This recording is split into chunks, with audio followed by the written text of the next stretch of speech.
Well, pretty much the only way to describe this is as an abject failure. Oh, it's me. Hi, I'm the problem, it's me. Now I'm sure you're thinking to yourself right now, did he just quote Taylor Swift? And the answer is, you're darn right I did, because once again, I was wrong on YouTube. Now to be perfectly honest, I don't really have a problem being wrong. We're wrong all the time. I'm wrong, you're wrong, and then we educate ourselves, we learn from that, and we move on. But let me tell you a little something about being wrong on YouTube. Now you are not wrong for just that one moment in time. No, you are wrong for eternity now, because that video will always remain. Now to be clear, I have no problem with people correcting me in the comments of that particular video, because again, education is very important to me. If I'm giving you inaccurate information, I would love to correct that as quickly as I can. Due to the vagaries of the algorithm though, it seems like everyone watches the video where I make a mistake and no one will watch the video immediately afterward where I try to actually correct that information. I have no idea why that is. But what's interesting about this scenario is that YouTube again will continue to recommend that video for months and even years later. So 4 years go by, I'm minding my own business, and all of a sudden a comment pops up, hey, you're wrong. It's like, I know I was wrong. I knew I was wrong 4 years ago. All right, let's move past that. Let's talk about what I was wrong about this time. All right, so these look familiar to you guys. These are the aluminum valve covers that I'm using on my twin charge Magnum here. You know I did a ton of fabrication work to these. I shouldn't say a ton. I did a fair bit of fabrication work to these to modify them to work with the dual style coils that the newer Hemis have. I added these AN fittings here for the catch can, and I pretty much thought I was ready to go. Now, the information that I gave you guys that was incorrect. Bolt directly up to any Hemi engine. There is no part of that statement that is accurate. These do not. Well, they do have the correct bolt pattern to bolt up, but they absolutely 100% will not fit. And I gotta admit, that's actually really annoying because I put a ton of work into these things and I don't really have an alternate solution to make them work on the engine as it is. That means more fabrication, more modification is necessary to make these particular valve covers work. Let's talk about real quick why these won't fit. Now this here is a 2006 composite style valve cover. Now composite meaning plastic. Now this is meant to fit the early Gen 3 Hemi before the Eagle head came out. However, these will in fact fit 09 and up Hemis with no problem at all. I know I've done it on my 392 Chevy C10 that I have. Those valve covers have worked perfectly, but there is one significant difference between these plastic versions and this aluminum version. I'll bring you in close so you see what it is. So you notice here on the plastic ones how it's bulged outward, nice rounded contour right there. Well, now take a look at the aluminum ones. They have this little step down right here. It's a double step down, in fact, and that is where our problem comes into play. Now I've got the valve cover mocked up on an early style cylinder head here, and you'll notice that there is basically no gap between the valve cover and the surface of the cylinder head. Looking too at the spark plug holes here, it sits completely flush with the top of the spark plug tubes. But now that I mock it up on an Eagle cylinder head, you'll note there is a gap here. And in fact, it does not sit down flat on where the spark plug tubes are either. Now what's causing our problem here is not actually the rocker bolts themselves. There is clearance for those. It's the actual rocker arm itself way out here towards the edge. And again, on those plastic ones, it has the proper curvature to go around those with no problem on these larger valves that the Eagle cylinder heads have. But those aluminum ones with those little step downs there, unfortunately, those ones do not clear. Now initially I had thought that because these aluminum style valve covers have this sort of ribbing that is actually cast into the underside of them, that if I just remove that ribbing from in there, that this would actually fit just fine. That is not accurate. They do not fit even with those ribs completely taken out because the rocker arms are hitting way out here on this piece. So what I'm going to have to do is actually make some fairly serious surgery here and actually cut large sections of the valve cover out and then replace it with some flat sheet aluminum and then weld that into place so that those rockers have adequate clearance. Now pretty much the only positive I have in this instance is that I honestly don't think we're going to be seeing a lot of people who are trying to put these aluminum valve covers onto the later Eagle style cylinder heads. There's really no reason to do that because you'd have to modify them anyway to use the dual style coils on there. No one's going to retrofit the original single style coils to a newer style Hemi. It looks terrible. So I'm the only one kind of dumb enough to even be doing this in the first place. So it's not like there's going to be hundreds of people who are going to be like, oh, you told me it would fit and now they don't fit. So I'm not that concerned about it. But again, like I say, I strive to be as accurate as I possibly can when I'm giving information to you guys. Whatever, let's move past it. Let's do this thing. All right, we've got our lines drawn for our surgery here. Let's go ahead and start cutting on these things. I would say there's no turning back now, but let's be honest, that happened a long time ago.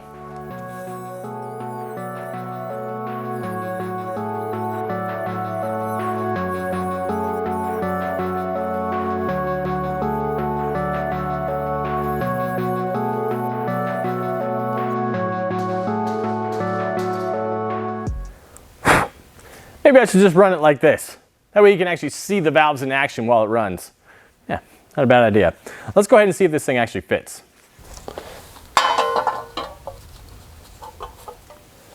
Currently the answer is no. Well, pretty much the only way to describe this is as an abject failure. That is really unfortunate. I had my mind set on using these aluminum valve covers right from the very start of this project. That was an assumption I made very early on, and I did have these mocked up on the engine itself for quite some time, but I never got to the point where I actually tried to cinch them down and notice that they were not going to fit. So that is really unfortunate. We are going to have to move back to those composite valve covers that do fit, and I'm going to have to modify that intake manifold for the PCV and for an oil fill location. Definitely not the end of the world. It's definitely something I can accomplish, but I was looking forward to using these aluminum valve covers because I like the look of them, and I thought it was really neat that concept I came up with for the single coil pack mounting system on there. I'm still going to hang on to those. I might do that in the future on a different project just because I like it. I think it looks cool. But man, what a bummer here. But you just got to roll with the punches. That's how it is with cars. I got to tell you guys, I'm really happy. I've been knocking out a ton of these smaller projects, things that just need to get done before this car can start up. One of the things I had to do was I had to go ahead and shorten one of my fuel rails. Now the problem was that the fitting on the end of the fuel rail was a little bit too close to the back of the alternator. Now if you guys know anything about cars, you know that your power feed that's running from the alternator to the battery is directly on the back of these alternators, and it was just a little too close to that fuel fitting for my comfort. As I'm sure you can imagine, having battery power right next to a fuel source, not exactly something I'm comfortable with. So I went ahead and shortened that fuel rail. We should be good to go now, plenty of room. Now another thing I did is I finally got the other HD clamp installed onto the intercooler and the intercooler pipe on the passenger side there. So that's all finished up.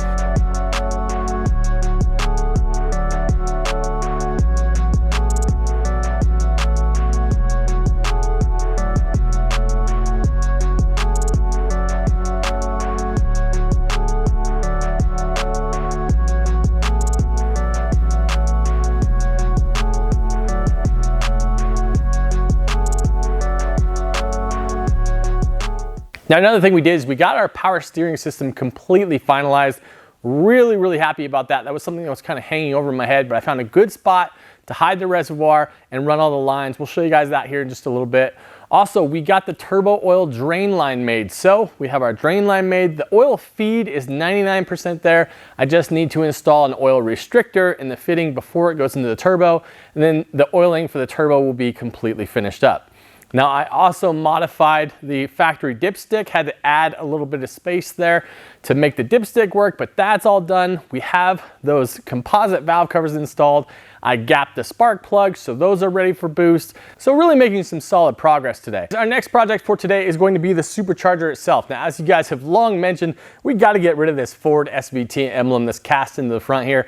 Doesn't belong in this car, absolutely. Let's get rid of that. But also, we're going to be doing a rebuild on this thing. I have some new bearings and seals and gaskets to replace in the snout here to make sure that this thing gives us a long life in the future of good use.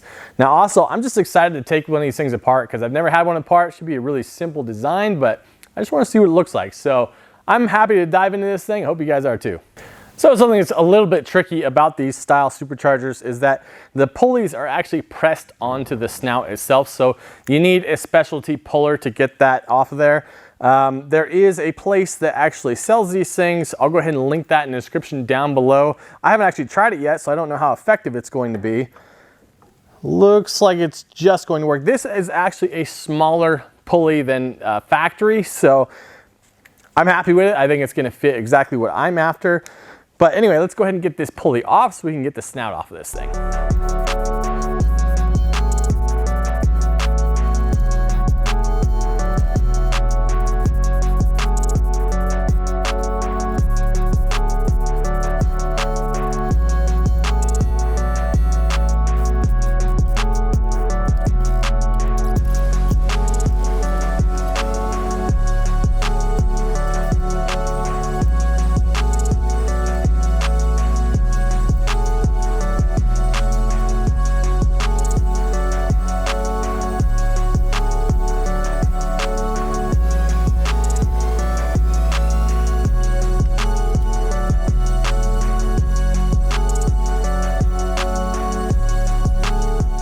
Well, I knew this was going to be simple, but it's even more simple than I had anticipated. Basically, you just have the one shaft right here. You have a bearing on each end with a little spring here. You have a sprag to engage into the actual splines of the supercharger itself, and you have a seal at the front. So really simple. Let's just go ahead and replace these bearings. Now, I am glad that I'm replacing these because you guys should be able to hear this.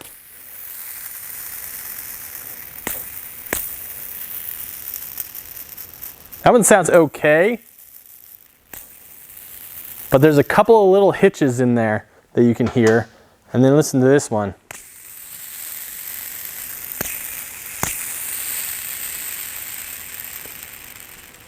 Same thing, couple of hitches in that one. So it's good that we're actually replacing these bearings. Let's get those popped out and get them put back on the shaft. Now these are a press fit design, so you will have to have access to a press or a decent puller to get these things on and off. They're not held in with a ton of tension. I was able to pop them off fairly simply, but you know, a press definitely helps.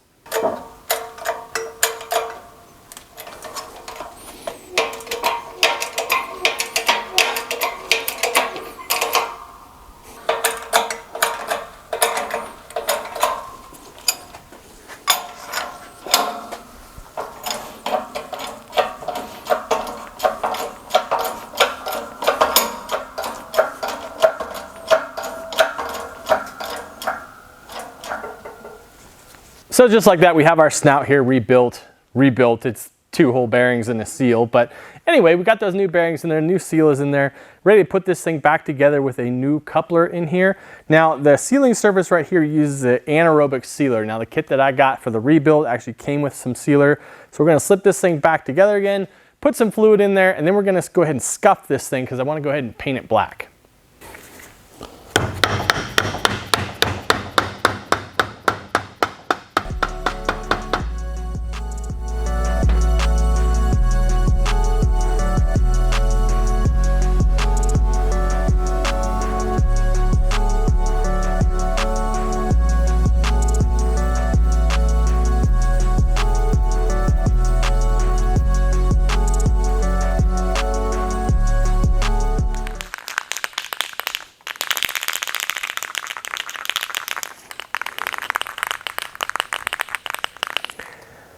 Now I may very well regret actually painting this thing black because the paint could flake off there, but I think anything's going to look a little bit better than just the standard gray that it is.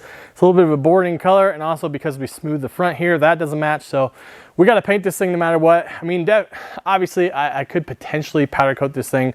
I'm not baller like that right now. I don't want to do that. We're just going to paint it and see what happens.